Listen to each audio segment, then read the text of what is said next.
आज अच्छे हो लेकिन कर्म आपका बुरा पीछे का जो संयोग लाया है उसे तो आप नहीं जानते ना। तो अभी जैसे अच्छा कर्म आप कर रहे हैं तो ये अभी नई खेती है, ये आपको आगे फसल देगी, लेकिन आपने जो पूर्व में किया है उसको तो भोगना पड़ेगा ना। एक आदमी बहुत अच्छा कर्म करता है लेकिन कदम कदम पे विपत्ति, कदम कदम पे असफलता, कदम कदम पे अपमान उसको मिलता। बहुत अच्छा आदमी है लेकिन उसका पूर्व का जो कर्म है वो बहुत बुरा है, उसे भोगना पड़ेगा। इसीलिए तो मनुष्य जन्म इसलिए मिला है कि हम पूरे हिसाब को बराबर कर दें। इस समय तो वर्तमान में धन चाहिए, भोग चाहिए, मनोरंजन चाहिए, चाहे जैसे हो, पाप कर्म से हो या पुण्य कर्म से, इससे कोई मतलब नहीं रह गया। आज के समाज को केवल धन चाहिए, धन चाहिए, नशा चाहिए, भोग चाहिए, मनमानी आचरण चाहिए। कौन सोचता है कि आगे क्या होगा? अपना कर्तव्य अब घूस ले, बेईमानी करे और सत्य पे चलना बड़ा कठिन है। लोग आजकल सत्य बोलना ही नहीं जान रहे, भूल गए कि सत्य भी बोला जाता है। अगर बच्चापन से बालक को समझाया जाए, उसे अध्यात्म में जोड़ा जाए तो शायद गंदी बातें हो ही ना, पर बच्चापन से तो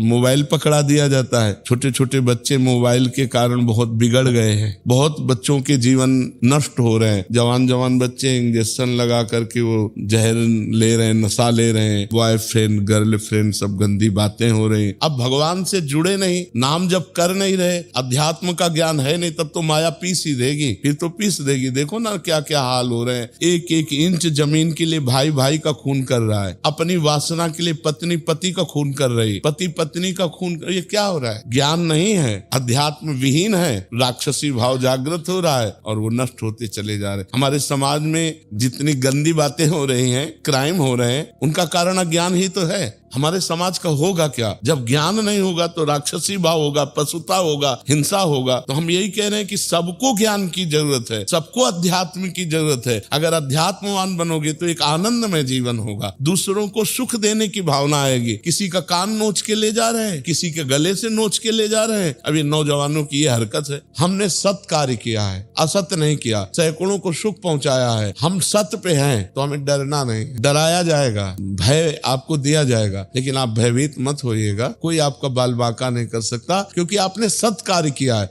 आज कोई केस हो जाए तो 10-10 वर्ष लगता है मुकदमा चलने में, फिर इसके बाद पता चलेगा कि आजीवन कारावास, फिर उसके ऊपर जुर्माना भी। तो ऐसी एक गलती की सजा ये है। हमने लाखों गलतियां की हैं जो पीछे जन्मों में और इस जन्म में भी जिसकी कोई सजा नहीं मिली। वो कर्म तो है ही, वो तो भोगना ही पड़ेगा। पैंट शर्ट उतार करके धोती साया पहन लीजिए तो आपकी पहचान थोड़ी मिट जाएगी। पहचानने वाला तो पहचान नहीं रहा कि केवल वेश बदल लिया, स्त्री का कर लिया है, ये वही है। जिसने कत्ल किया था वही है। तो भगवान तो पहचानते हैं ना कि आप वही हो। इस समय मनुष्य शरीर में हो, पीछे क्या थे उनको तो पहचान है ना। इसीलिए पूरा जीवन दंड भोगना पड़ता है। इसलिए बहुत होश में काम करना चाहिए। जो पकड़ पकड़ के मुर्गे की टांगे खा रहे हैं ना, जब इनकी टांगे जलेंगी तब इनको पता चलेगा। माना पीछे हमसे गलती हो गई तो हम भोग रहे हैं, लेकिन आगे तो हमारा अच्छा रहेगा। अब आगे हम क्यों बर्बाद करें? तो आगे को संभालो। जैसे हमें जीने के लिए श्वासों की जरूरत है, ऐसे हमें जीवन बिताने के लिए अध्यात्म की जरूरत है। अगर हमारा अध्यात्म पुष्ट ना हुआ तो जरा सी गलती हमें जेल पहुंचा देगी, जरा सी गलती हमारी निंदा करवा देगी।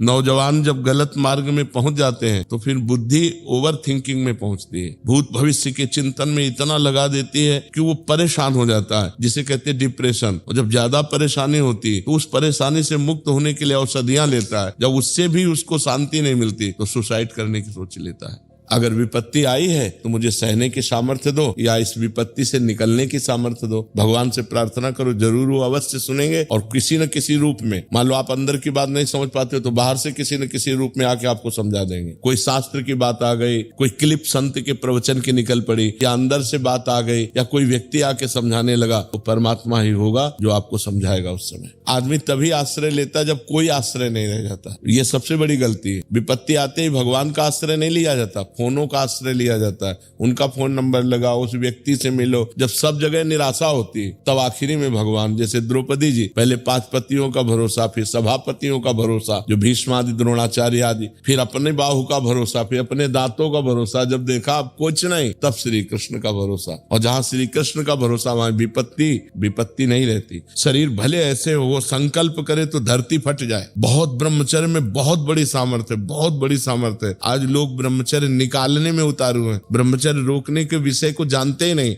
ये ऐसा वायरस है कि इसकी आज तक वैक्सीन नहीं बनी, और ऐसा वायरस है कि कोरोना से भी बढ़कर पूरा जीवन नष्ट कर देता है। छोटे छोटे बच्चे इस वायरस के शिकार हो रहे हैं, बड़ों की तो बात जाने दो। और अब ज्यादा सहयोग मिल रहा है मोबाइल से, बच्चे सर्च करते हैं, गंदी बातें देखते हैं तो उनको आवेश आता है। देखो भगवान परशुराम जी ने 21 बार बड़े बड़े क्षत्रियों को, हजार भुजा वाले थे शास्त्राबाहु अर्जुन, काट के फेंक दिया। हम भगवान के अंश ब्रह्मचर्य से रहे, उपदंड बैठक मारे, भगवान का नाम जप करे, नहीं। हाँ, देखो क्राइम बढ़ता चला जा रहा है। मतलब ऐसी ऐसी बातें आ रही हैं जो दिमाग नहीं कहता कि ऐसा कैसे हो सकता है। नए नए बच्चे जिनको ब्रह्मचर्य रहना चाहिए वो व्यभिचार में प्रवृत्त हो चुके हैं। एक गर्लफ्रेंड फिर ब्रेकअप, एक गर्लफ्रेंड फिर ब्रेकअप, ये सब क्या चल रहा है। बकाया जब तक हमारे समाज में अध्यात्म का प्रकाश नहीं होगा तब तक ये सुधरना बहुत कठिन है। छोटी छोटी धनराशि के लिए हत्या करने में उनको संकोच नहीं लगता। मोटरसाइकिल से जा रहे हैं, बगल से कोई महिला जा रही है, ऐसे खींचा, वो मुंह भरा गिर गई, घसीटती जा रही, उसको कोई पीड़ा नहीं। अपनी माँ बहन जैसे उसको कोई पीड़ा नहीं है। तो ये जो समाज में बढ़ गया है, इसके लिए अध्यात्म चाहिए। गंदगी की तरफ हम बढ़ते चले जा रहे हैं। हमें यह समझ में नहीं आ रहा कि हम अपना चरित्र नष्ट कर रहे हैं, अपने जीवन को नष्ट कर रहे हैं। उसे मनोरंजन समझा जा रहा है। ना तो भगवान का डर रह गया है और ना कानून का डर रह गया है। अब सब मनमानी आचरण। तो कम से कम बच्चा है, इतनी दया नहीं रह गई कि उसको एक पॉलीथीन में बंद करके आपने डाल दिया। मतलब क्या समाज हो रहा है हमारा। मतलब कहाँ स्थिति पहुंच रही है जहां हम किसी पशु पक्षी को कष्ट में नहीं देख सकते थे, वहां हम बच्चों को ऐसे, माँ को गर्भ में पता चला बेटी है, बोले साफ कर दो, हत्या करवा। कैसे हृदय हो रहे हैं हमारे माताओं के।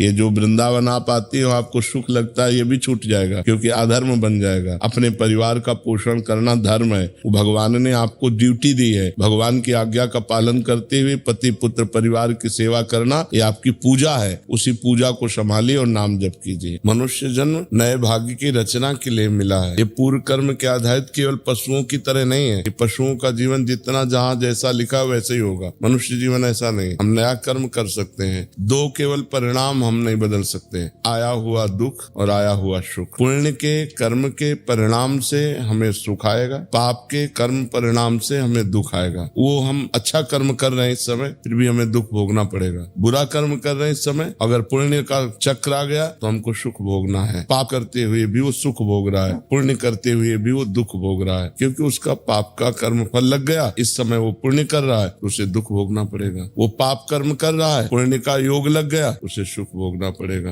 लेकिन भगवत प्राप्ति नहीं भाग्य में लिखी है। अगर आप भजन करें आपको जलन होगी, लेकिन आपका भजन बढ़ेगा, भजन नहीं छूटेगा। छूटेंगे गंदे आचरण, भजन बढ़ावे हम। ये निगेटिव बात कैसे आ गई, नकारात्मक सोच कैसे आ गई। भजन छूट गया तो फिर बुराइयां ही बुराइयां रह जाएंगी हमारे पास, फिर क्या हमारे पास रह गया। हमको आकलन करना है, 24 घंटे में देखना है हमसे कौन से दोष हुए और उन दोषों को रौंदना है। उन दोषों से हमें जीतना है। गाड़ी छूटने वाली, होश में हो जाओ, नहीं तो गाड़ी छूटने वाली है। किसी समय शरीर कब का मृत्यु लोक है, कब दिल फेल हो जाए, कब क्या हो जाए। हमको तो रोज तैयारी में रहते हैं। जैसे आदमी नहीं कि हमें बंबई जाना है, जो पहले से तैयार न थे, पछता पछता कर चले गए। हम तो सबको जाना है, जाने की तैयारी कर लो। यहाँ से जाना है, जाने की तैयारी। अब राधा राधा रटो, अगर हमारी बात मानो तो ये जिनको भ्रम है कि हम बॉडी बना के फुला करके कुछ बलवान बनने जाएंगे, बिल्कुल नहीं। ब्रह्मचर्य से रहो, सात्विक भोजन पाओ, कुछ व्यायाम करो, आपके अंदर पर्याप्त बल आ जाएगा। जो स्वयं बल आता है वो बल होता है। ये बनावटी थोड़ी होती कि बड़े बड़े ऐसे बना लिए। ये मुर्गा मुर्गी खाने से थोड़ी बॉडी बनती है, संयम से बनती है। दंड बैठक, बाल ब्रह्मचारी, भगवान का चिंतन, तो फिर अपार बल संयम होता है। तो अब आजकल लोग भगवान से न जुड़ करके मुर्गा मुर्गी खाकर बलवान होना चाहते हैं। भगवान परशुराम जी ने 21 बार अकेले संपूर्ण भूमंडल के राक्षसी स्वभाव वाले क्षत्रियों का विनाश किया। 21 बार घूम घूम करके अकेले फरसे से। क्यों? बाल ब्रह्मचारी। जब आप खुद अनुभव कर रहे हैं कि आप उस योग्य नहीं, तो ब्याह मत करना, किसी लड़की के जीवन को बर्बाद मत करना, नहीं आपका जीवन बर्बाद हो जाएगा, आप परेशान हो जाएंगे। माता पिता को स्पष्ट बता दीजिए, उसमें मतलब संदेह मत रखिए। होगा क्या हमारी समाज का। इसलिए मैं कह रहा हूँ कि 18 वर्ष के पहले वीर परिपक्व नहीं होता। वीर जो होता है, जो संतानोत्पत्ति की क्षमता रखता है, 18 वर्ष में वो परिपक्व होता है। अब जैसे 18 वर्ष बाद ब्याह हो जाए तो उसका जीवन बर्बाद नहीं होगा, लेकिन 18 के पहले यदि हो तो वो कच्चा वीर्य उसकी सब नस नाड़ियों को निचोड़ देता है, उसकी हड्डियों तक का पावर नष्ट हो जाता है, वो मतलब संभलने लायक नहीं रहते। इसीलिए आगे चलकर जवान जब बच्चे होते हैं तो फिर उनकी जो मानसिकता होती है इतनी कमजोर हो जाती है, छोटी छोटी बात में करने के लिए सोच लेना, छोटी बात में इतना निगेटिव सोच लेना कि अपनी माँ को मार देना, पिता को मार देना। छोटे छोटे बच्चे ऐसा कर रहे हैं ना, तो वो उनकी क्षमता नष्ट हो जाती है। बिल्कुल बच्चों को प्यार देकर समझाओ कि वो इस तरह की कोई क्रियाएं ना करें, जिससे उनका जीवन कम से कम जीने लायक तो बना रहे। नहीं अब जैसे ये बच्चे हैं, उठना बैठना चलना फिरना मुश्किल हो जाएगा। ऐसे छोटे बच्चों के कमर दर्द करना, टांग में दर्द होना, सर में दर्द होना, पढ़ाई में मन न लगना,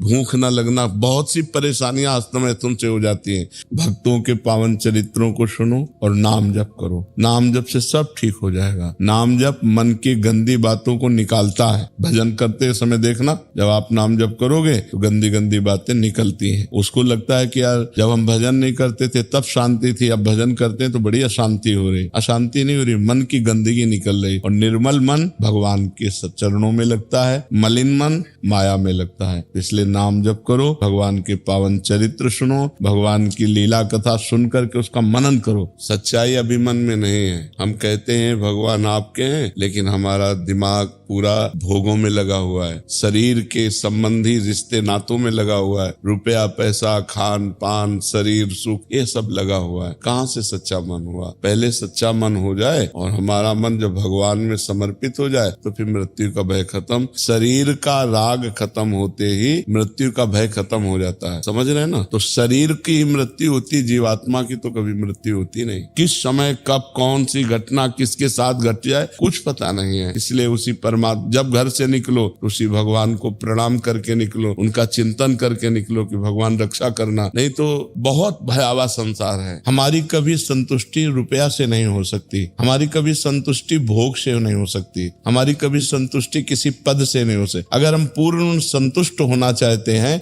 आपने पूरे जीवन में सब सुख भोगे, आपके पास आधुनिक सब वस्तुएं हैं, लेकिन आप मरेंगे, ये बात कैसे कटेगी? और जब मरेंगे तब शरीर छूटेगा, स्त्री छूटेगी, पुत्र छूटेगा, मकान छूटेगा, बैंक बैलेंस छूटेगा, जो जो आपका सब छूट जाएगा। शरीर छूटना कोई अंतिम विश्राम तो है नहीं। शरीर छूट गया, अब हम किस योनि में जाएंगे? पशु पक्षी बनेंगे, कीड़ा मकोड़ा बनेंगे, क्या बनेंगे? देखो बच्चा, हम गरीब घर में पैदा हुए थे, किसान के घर में, मेहनत की कमाई करके, तो पूरा परिवार भागवतिक है हमारा। जब मेहनत की कमाई तो सब धर्म से चल रहे हैं, और नहीं तो शराब पीना, मांस खाना, बेविचार करना, गंदे आचरण करना, ये फैल रहा है समाज में।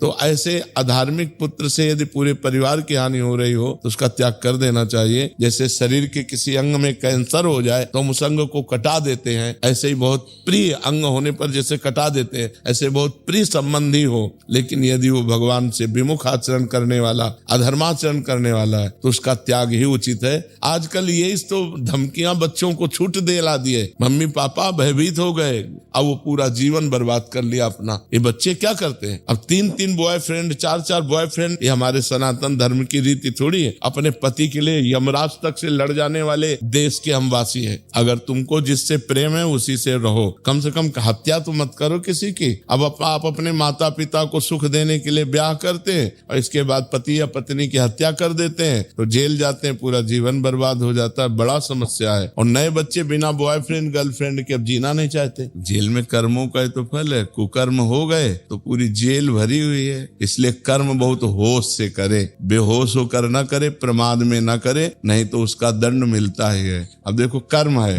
किसी बहन बेटी को छेड़ दिया, अब डंडा चलेंगे, पुलिस ले जाएगी, मुकदमा चलेगा, उसको सजा मिलेगी। माताओं बहनों का सबसे ज्यादा समाज में हमारा महान पद है, क्योंकि वो जननी भी हैं और वो पूरे ग्रह की लक्ष्मी भी हैं। बहुत बढ़िया घर बना हो, खूब रुपया पैसा हो और 10-20 आदमी घर भी हो और एक स्त्री ना हो तो शैतान का सा घर लगेगा। ईश्वर की मर्जी कभी असफलता हो नहीं सकती। अपने पाप कर्म का परिणाम असफलता होती है। हम प्रयास करें, लेकिन प्रयास के साथ सत प्रयास करें। केवल प्रयास करते रहेंगे तो सफल नहीं होंगे। हमारा कर्म हमको असफल करता है, ना कि भगवान। भगवान तो कृपा में है, वो अपने पुत्र को असफल क्यों करेंगे? पर हमारे कर्म ऐसे बन गए तो हमको वो भोगना जरूरी है, इसीलिए भगवान छूट दे देते हैं कर्मों को कि फिर असफल करो, इसको विपत्ति दो, इसको दुख दो। क्योंकि कर्म का फल, गीता जी में भगवान ने कहा, जो तुम पाप और पुण्य कर्म कर रहे हो तुमको भोगने पड़ेंगे, ये व्यर्थ नहीं है, ये तुमको भोगने पड़ेंगे। इसलिए किसी जीव को मत सताओ। हम बार बार कहते हैं, बिल्कुल बात मान लो, गंदी बातें छोड़ो, शराब पीना छोड़ो, मांस खाना छोड़ो, पराई स्त्री से व्यभिचार करना छोड़ो, नाम जप करो, अपनी पत्नी से प्यार करो, अपने पति से प्यार करो, धर्मयुक्त कमाई से जियो, देखो आनंद आ जाएगा। जिसके जीवन में आ गया प्रश्न कि मेरा जीवन व्यर्थ ना चला जाए, वो अच्छी कमाई करके जाएगा यहाँ से, और जो